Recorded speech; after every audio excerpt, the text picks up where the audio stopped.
Natural hair colour కోసం చూస్తున్నారా? అయితే Anoos henna and black expert వాడండి. Welcome to Suman TV. నేను రమ్మగారు మామిడి తోటలో ఉన్నాము. మరి రమ్మగారు చాలా సీరియస్గా కత్తిపీటతో మామిడికాయలను కోసేస్తున్నారు. ఏం పచ్చడి చేస్తున్నారు? దీని వెరైటీ ఏంటి రమ్మగారు? ముక్కల పచ్చడి చేయ. ఇది ముక్కల పచ్చడి, చిన్న ముక్కల పచ్చడి. మామూలుగా మనం మామిడికాయలు మొదలెట్టిన కొత్తల నుంచి చేస్తాం. అయితే ఈ మామూలుగా చేసేది అదే వారం రోజులు, 4 రోజులు ఉంటుంది, 5 రోజులు ఉంటుంది. ఇది సంవత్సరం అంతా ఉండే పచ్చడి. దీన్ని ఏం చేస్తారంటే, ఇదివరకు తొక్కు పచ్చడి అనేవాళ్ళు. ఓకే. ఉప్పు కారం కలిపి ముక్కల్లో కలిపెట్టేసి రెండో రోజున ఒక మాట రోట్లో వేసి తొక్కేవాళ్ళు. పచ్చడి కొంచెం గుజ్జుగా అయ్యేది అనమాట. ఇప్పుడు తొక్కడాలు అవి చేయటం లేదు, కానీ దీని పేరు మాత్రం తొక్కు పచ్చడే. చిన్న ముక్కలు ఇప్పుడు నేను ఎలా తరిగాను చూడు, కత్తిపీటతో అయితే ఒక దెబ్బకి అయిపోతాయి అనమాట. ఎలాంటి కాయలు అయితే బాగుంటాయి అంటారు? వీటికి రసాలు చాలా బాగుంటాయి, జలాలు, పెద్ద రసాలు చాలా బాగుంటాయి. పుల్లటి కాయ, మన ఆవకాయ లాగానే ఇది కూడా ముక్కల పచ్చడి అంటాం. దీనికి ఏంటంటే ఆవకాయకి పచ్చి నూనె పోస్తాం కదా, దీంట్లో పచ్చి నూనె పడదు అసలు. తిరగమత పెడతాం, తాలింపేస్తాం అనమాట. ఉప్పు, కారం, ఆవపిండి, మెంతిపిండి కలుపుకోవటం. దాన్ని ఒక రోజు ఉంచి మర్నాడు మనం తాలింపేసుకోవచ్చు, లేకపోతే అప్పటికప్పుడు కూడా తాలింపు వేసేసుకోవచ్చు. ఈ తాలింపుకి పెట్టిన నూనె చల్లార్చాక కలుపుకోవాలి, అంతే. సంవత్సరం అంతా ఉంటుంది, ఎర్రగా ఉంటుంది, పచ్చడి బాగుంటుంది. అది ఎంత పాతబడినా పెరుగులోకి బాగుంటుంది, చాలా రుచిగా ఉంటుంది. ఇది మనం ఏడాదంతా నెల రోజులే ఉంటుంది అన్న మాట లేదు, శుభ్రంగా ఉంటుంది. చక్కగా గట్టిగా పెట్టుకుంటే స్టూడియోలో అందరికీ తెచ్చి ఇచ్చిన పచ్చడి ఇది. ఓకే, మనం అంతా తిన్నది బాగుంటుంది సంవత్సరం అంతా. అంటే లాస్ట్ ఏప్రిల్లో పెట్టిన పచ్చడి, మేలో పెట్టాను, ఇప్పుడు మనం ఏప్రిల్లో తింటున్నాం, ఇంకా మే కూడా వచ్చేస్తుంది. అవును, చాలా బాగుంటుంది, చేసుకోవాలి అలవాటుగా. ఓకే. ఇలా కత్తిపీట ఉంటే ఇట్లా తరుక్కోవచ్చు జయ. కత్తిపీట లేదనుకో, మనం చాకు పెట్టి మామూలుగా తరిగేయటం, సన్న చీలికలు చేసుకోవటం. ఓకే. చీలికలు చేసి మనం కట్టర్ తోటి ముక్కలు తరిగేసుకుంటే ఇట్లా అంతే. సన్న ముక్క తరిగితే పచ్చడి గుజ్జుగా బాగా వస్తుంది, ఎక్కువ పెద్ద పెద్ద ముక్కలు కాకుండా. నేను కత్తిపీటతో తరిగే అలవాటు ఉంది, అట్లా తరుగుతాం మేము. అట్లా 100 కాయలు తరిగి పెట్టేవాళ్ళం చిన్నప్పుడు. అబ్బా, మరి అప్పుడు ఎక్కువ మంది ఉండేవాళ్ళం కదా, పెద్ద పెద్ద జాడీల్లోకి పెట్టుకునేవారేమో కదండి. ఇప్పుడు ఏముంది, 5 కాయలు అంతే, 5 మన లెక్క. దీనిలోకి ఆవుపిండి ఇవన్నీ ఎట్లా పడతాయి రమ్మగారు? దీనికి ఆవుపిండి కొంచెం తక్కువ వేసుకుంటాం, ఉప్పు కారం బాగానే పడతాయి. ఉప్పు కూడా ఇప్పుడు మనం 5 కాయలు లెక్క కదా, మనం ఇందాక చూపించాం కదా గ్లాసు, ఇది ఈ గ్లాస్ కారం, దీంతో 3/4 గ్లాసు ఉప్పు, 1/2 గ్లాస్ ఆవుపిండి. మెంతిపిండికి కొలత లేదు, జస్ట్ 2 స్పూన్లు 3 స్పూన్లు వేసుకుంటే సరిపోతుంది. 3/4 పావు వేస్తే పచ్చడి నల్లగా అయిపోతుంది, డార్క్ కలర్ వస్తుంది. మెంతిపిండి ఎక్కువ పడిన కొందికి రంగు ముదురుతుంది అనమాట, మెంతి వాసన బాగుంటుంది. ఆవుపిండి ఆవకాయలాగా పడదు, 1/2 చాలు, సగం వేస్తే సరిపోతుంది. ఇది చూడు, ఇలా ముక్కలు తరిగితే టైం తీసుకుంటుంది. అవును, నేను ఇందాక తరిగాను చూసావా, ఆ స్టైల్లో టక టక టక టక అయిపోతుంది. తర్వాత టెంకకి గుజ్జు ఉంటుంది కదా, ఇది కూడా వేస్ట్ కాకుండా తరిగేస్తే ఏంటంటే ఇది మనకి చక్కగా గుజ్జుగా వస్తుంది అనమాట, పచ్చడి అనుకనుగ్గా ఉంటుంది. ఆవకాయ ఉట్టి ముక్కగా ఉంటుంది కదా. అవును, పెద్ద పెద్ద ముక్కలు పిండి, ఇదంతా ముక్కలు పిండి, ముక్కలు పంటి కింద పడుతూ మంచి రుచిగా ఉంటుంది పచ్చడి. ఆల్రెడీ అలవాటు ఉన్న వాళ్ళు పెట్టుకుంటారు. అవును, ఇది ఏడాదంతా ఉండదు, ఫ్రెష్ పచ్చడిగానే ఉంచుకోవాలన్న భావాల్లో వెళ్ళక్కర్ల, మనం ఇలా చేసుకోవచ్చు. ఒకవేళ ముక్కలు కాస్త కలిసిపోయినాయి అనుకో, వాటిని ఒకసారి తరిగేసుకుంటే సరిపోతుంది. ఏదైనా ఒక కొలత పెట్టుకుందాం జయ, ఈజీగా. ఏదో ఒక గిన్నె తీసుకుందాం, ఒక గిన్నెడు ముక్కలు. ఇప్పుడు చూడు, గిన్నెతో ఫుల్గా నిండుగా అయినాయి అనుకో ముక్కలు, జస్ట్ సగం కంటే కొంచెం ఎక్కువగా పిండి ఉంటే చాలు, సరిపోతుంది. సగం ఉన్నా చాలు. ఆవకాయకి ఏం చేస్తాము, 2 గిన్నెలు 2 ముక్కలు 1 పిండి వేస్తాం కదా, దీనికి 1 పట్టదు, అట్లా 2:1 అక్కర్లా, ఇంకా కొంచెం తక్కువ అనమాట. 1/2 పిండి ఉంటే చాలా ఎక్కువ. గిన్నె నిండా వచ్చినాయి కదా, ఇప్పుడు మనం దీనికి 5 కాయలు కొలతకే, అదే అట్లాంటి సైజు మనం మామూలుగా మంచినీళ్ళు తాగే గ్లాసు, బియ్యం కొలిచే గ్లాసు అలా పెట్టుకోండి, ఈజీగా ఉంటుంది. వీటిని ముక్కలు ఇది వరకు తొక్కేవాళ్ళం కదా, ఇప్పుడు తొక్కట్లేదు, తొక్కుడు మానేసాం, ఇట్లా ముక్కగానే ఉంచేస్తున్నారండి. అంతే అంతే,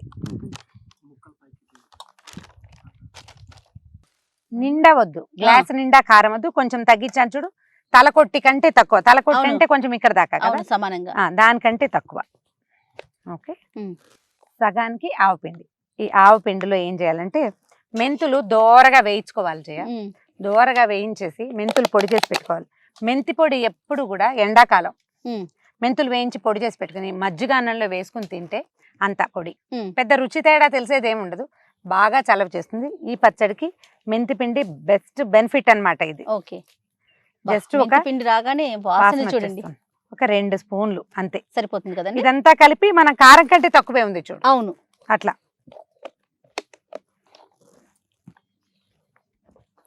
ఇప్పుడు నేను ఒక గ్లాస్ చూపిస్తున్నాను కదా, ఇలా ఏ గ్లాస్ అయినా మంచినీళ్ళు తాగే గ్లాస్ ఉంటుందా అది తీసుకోవచ్చు. తర్వాత ఉప్పు ఇది హాఫ్ గ్లాసే చాలు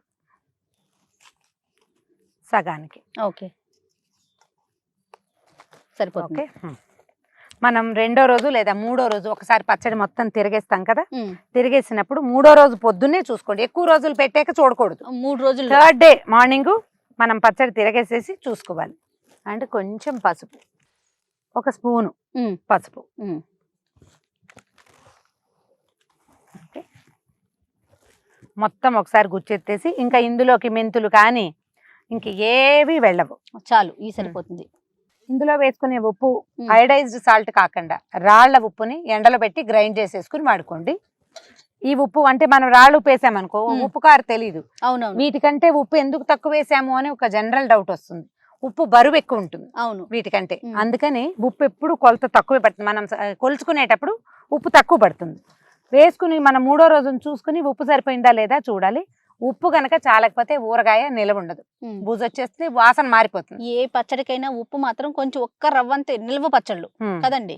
అవును, ఎక్కువే ఉండాలి. 3వ రోజు కూడా ఈ ఉప్పే వేసుకోమంటారా? రాళ్ళు ఉప్పే మనం సరి చేసేటప్పుడు మనం ఏం చేయాలి, ఒక 2 కిలోలు తెచ్చుకుని ఎండలో పెట్టేసి చక్కగా గ్రైండ్ చేసి మెత్తటి పొడి చేసి సీసాలు పోసి పెట్టేసుకో, అందులో నుంచి వాడుకోండి. ఎండాకాలం అంతా కూడా మనం సీ సాల్ట్ వాడుకుంటే ఎక్కువ ఆరోగ్యంగా ఉంటాం. మనకి సాల్ట్ లాస్ ఎక్కువ ఉంటుంది కదా. అవునవును, సో సరిపోతుందా? ఇప్పుడు ముక్కలెత్తి పోసేద్దాం ఇందులో.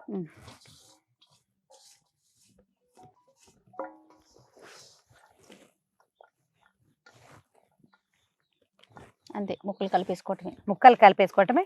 దీని మీద ఏంటంటే చక్కగా మంచి తాలింపు వేసుకోవాలి. ఇందులో మనం వేసే నూనె ఇక పచ్చి నూనె ఇందులో ఒక చుక్క కూడా పడదు. నూనె కాచిన నూనె పోసుకోవాలన్నమాట. దీని రుచి అది. మంచి మెంతి వాసన వస్తుంది చూడు, బ్రహ్మాండంగా. కానీ తోటలో ఉన్నాం కదా రమ్మగారు, మామిడికాయల వాసన వస్తుంది, ఈ వాసన వస్తుంది. అసలు ఏ వాసన అనేది క్లారిటీగా తెలియట్లేదు. గుమగుమలాడుతుంది పళ్ళు కదా చక్కగా. మధ్యలో ఇక్కడ జీడి మామిడి చెట్లు ఉన్నాయి కదా, జీళ్ళ వాసన కూడా వస్తుంది. జీడి మామిడి వాసన అవును, చాలా బాగుంది. ఇదిగో చూడు, దీనికి ఏంటంటే ఇప్పుడు ఇట్లా తడి పొడిగా కనపడుతుందా, ఇంకొక అరగంటకి ఇంకా తడిసిపోతుంది. రేపు ఎల్లుండి పొద్దున చూస్తే మొత్తం ఊటొచ్చేస్తుంది, బాగా కలుస్తుంది అనమాట. దీనికి ఏంటంటే ఇప్పుడు ఈ 5 కాయలు వేసాం కదా మనం, 5 మీడియం సైజు ఆ మాత్రం సైజు రసాల కాయలు వేసుకున్నాం. అవును, దీనికి ఒక 1/2 కిలో నూనె అంతే. ఈ 1/2 కిలో నూనె మనం మూకుడులో కాచేయటమే. ముందు తాలింపు పెట్టుకోవడానికి కొంచెం నూనె పోసుకుని తాలింపు పెట్టుకోండి. తర్వాత మిగిలిన నూనె కాచేసి కొంచెం ఇంగు వేసి పక్కన పెట్టడం, చల్లారిపోయాక కలిపేసేయటం. కాచిన నూనె అంతే. ఆవాలు మెంతులు వేయించడము, ఆవాలు వేయించడము, అందులోనే కొంచెం ఇంగు వేసుకోవటం, 2 ఎండుమిర్చి, కాస్త కరివేపాకు, ఇంగు వేయటం, పోసేయటం. అయితే వేడిది పోస్తే మాత్రం పచ్చడి నల్లబడిపోతుంది. నూనెని చల్లారనిచ్చి పోసుకోవాలి. పోసేసాక వెంటనే చెయ్యొచ్చు. నేను మొదట్లో ఏంటంటే 2వ రోజున అక్కయ్య వాళ్ళు అట్లా చేసేవాళ్ళు. క్రమంగా నేను సొంతంగా చేసుకోవటం మొదలు పెట్టాక ఇదే మెథడ్. ఒకేసారి కలిపేస్తే ఇంకా మళ్ళీ దీని మొహం చూడక్కర్లేదు. రేపు కంచంలో వేసుకోవటమే. చూసుకుని ఒకవేళ మనకి ఏదైనా అవసరమైతే ఉప్పు ప్లేట్లో వేసుకుని అన్నంలో కలుపుకుంటే కదా దాని రుచి మనకు తెలిసేది, అప్పుడు తెలుస్తుంది. పచ్చళ్ళు చేతిలో వేసుకుని చూసే కంటే అన్నంలో వేసుకుంటేనే మనకి బాగా తెలుస్తుంది. మొత్తం కలిసిపోయింది. దీంట్లో ఇంకా తాలింపు వేసుకోవటమే. పెట్టేసుకుందామా? తాలింపుకి పెట్టేద్దాం. మెంతులు ఎర్రబడ్డాక ఆవాలు వేసుకోవాలి. మినపప్పు, శనగపప్పు మీ ఇష్టం, పప్పులు అవి వేసుకోదలుచుకుంటే. జనరల్ గా మేము వేయం, మాకు ఊరగాయల్లో పప్పులు వేసుకునే అలవాటు లేదు నాకు. మీ ఇష్టం ఒకవేళ, ఎందుకంటే ఇవే ముక్కలు కరకరలాడతాయి కదా. వేసేసి ఇప్పుడు ఓకే, సూపర్. తర్వాత ఇంగువ, చివరికి ఎండుమిర్చి, కరివేపాకు, స్టవ్ ఆపేసి తాలింపు స్టవ్ నుంచి దించి పక్కన పెట్టుకోండి. పూర్తిగా చల్లారాక ఒకవేళ వెల్లుల్లిపాయలు వేసుకోదలుచుకుంటే ఇలాంటప్పుడు వేసుకోవచ్చు. దించి పక్కన పెట్టుకోవడం. ఇది పూర్తిగా చల్లారాక మనం పచ్చడిలో కలిపేసుకోవటం. అంతే. చూడు ఆ. ఇందాకటికంటే ఓట వచ్చేస్తుంది. వచ్చేసింది రమ్మగారు అప్పుడే. మేము ఏం చేస్తామంటే మనం కొన్ని కాయలే పెట్టాం కదా, అవును. దీన్ని మనం ఒక 10 కాయలు పెట్టుకున్నాం అనుకో, ఒక అరగంట సేపు ఎండలో పెట్టుకోవాలి. 1/2 అవర్ ఆహా. ఎండ పెడితే పచ్చడి నిలవ ఉండే లక్షణం బాగా పెరుగుతుంది, నీరుగా అయిపోకుండా ఉంటుంది అనమాట. మ్మ్. నిలవ ఉంటుంది బాగా. ఈ కొద్దిగానే అనుకో 5 కాయలు అయితే ఇది ఎంతో కాలం రాదు, మనం తినేస్తాం కదా. అవునవును. అందుకని పెద్దగా మనం ఎండలో చూపించలే. పైగా మనకి ఇక్కడ ఏర్పాట్లు లేవు. అవునవును. ఇంటి దగ్గర ఉంటే ఏం చేస్తాం అంటే చాట్లో పోసేసి ఎండలో పెట్టేస్తాం. అవునవును. బందర్లో కొంచెం ఎక్కువసేపు పెట్టేవాళ్ళం. హైదరాబాద్ లో అలా చేయటంలా, ఎందుకంటే హైదరాబాద్ ఎండ ఫుల్ నీరంతా లాగేస్తుంది. అవును. చూసుకుని పెట్టుకోవాలి మన వాతావరణాన్ని బట్టి. ఇగో పెట్టేది తాలింపు చల్లారిపోయింది, పోసేద్దాం ఇందులో. నేను ఇందాకే చెప్పా కదా, మ్మ్. వెల్లుల్లిపాయలు, పప్పులు, మ్మ్. అవన్నీ తాలింపు పప్పులన్నీ. మీ చాయిస్. మా చాయిస్ అది కాదు, మ్మ్. నేను ఇట్లా చేస్తాను. తాలింపు వాసన చూసావు ఎంత బాగా వస్తుందో. గుమగుమలాడుతోంది. ఇంకా కొంచెం నూనె పడుతుంది. మనం తాలింపుకి సరిపడా చేసాం కదా, దీంట్లో ఏం చేయాలంటే 3వ రోజు పొద్దున ఒకసారి ఉప్పు సరి చూసుకోవటం, అప్పుడు కొంచెం నూనె కాగబెట్టి ఇందాక మనం చేసినట్టుగానే నూనె కాగబెట్టడం, కొంచెం ఇంగు వేసి కాగబెట్టండి నూనె. అంతే. పెట్టేశాక దాన్ని చల్లారనిచ్చి మాత్రం వేయాలి, అంతే. గుర్తుంచుకొని. ఇంకొద్దిగా పడుతుంది, ఎక్కువ పట్టదు. ఓవరాల్ గా ఒక 1/2 లీటర్ నూనె అనుకో. 2వ రోజు పోసుకోవచ్చు అంటారా? 3వ రోజు పొద్దున పోసుకోవచ్చు. 2, 3. Okay okay, పెట్టేసుకుందామా? వాటిలో పెడదాం.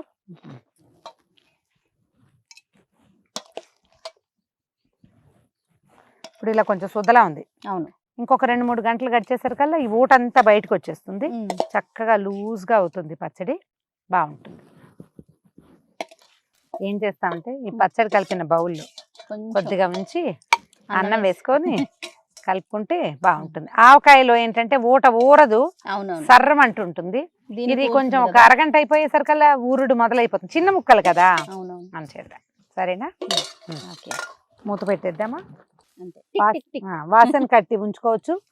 ఇలాంటి ఊరగాయల్ని ఎప్పుడు ప్లాస్టిక్ డబ్బాలలో పెట్టద్దు. ఓకే.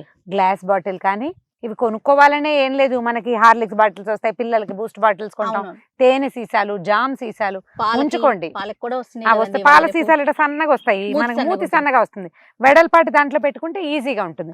మనం గరిటెలు పెట్టి పచ్చళ్ళు తీసేటప్పుడు టక్కమని సీసాకి తగిలించకూడదు, నిదానంగా తీసుకుంటే చక్కగా ఉంటుంది. తడి స్పూన్లు అవి పెట్టద్దు. దీన్ని టేబుల్ మీద పెట్టుకోకూడదు. ఎక్కువ పచ్చడి ఉన్నది లోపల పెట్టుకోవటం, కొంచెం కొంచెం చిన్న బౌల్లో తీసుకుంటే పచ్చడి ఫ్రెష్నెస్ పోకుండా ఉంటుంది, తడి పొడి తగలదు, ఎక్కువ రోజులు నిల్వ ఉంటుంది. ఇదిగోండి మన 5 కాయల ముక్కల పచ్చడి రెడీ అయిపోయింది. ఇదిగో. రైట్. సో మీరంతా కూడా తప్పకుండా ట్రై చేయండి. మెజర్మెంట్స్ అన్ని చాలా క్లియర్గా చెప్పారు రమ్మగారు. ఖచ్చితంగా అవన్నీ ఫాలో అవుతూ చక్కగా మామిడికాయ ముక్కల పచ్చడి రెడీ చేసుకోండి.